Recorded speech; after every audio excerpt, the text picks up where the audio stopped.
sabay balik natin ang ball number 29 upang mapapili sa natitirang tatlong positional balls na nasa ating receive teamer para sa pagpili ng pangalawang winning numbers. Time ready.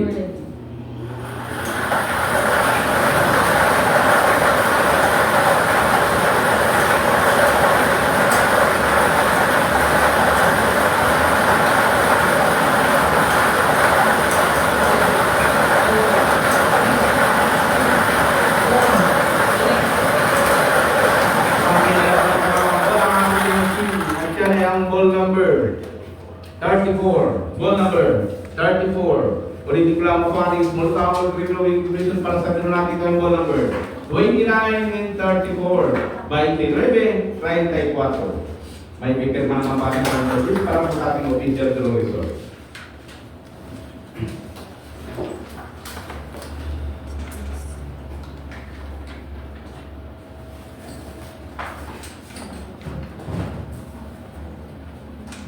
Commission result for January 28, 2026, 3 p.m. draw with draw number 5812. The winning combination is 29 and 34. 29, 34.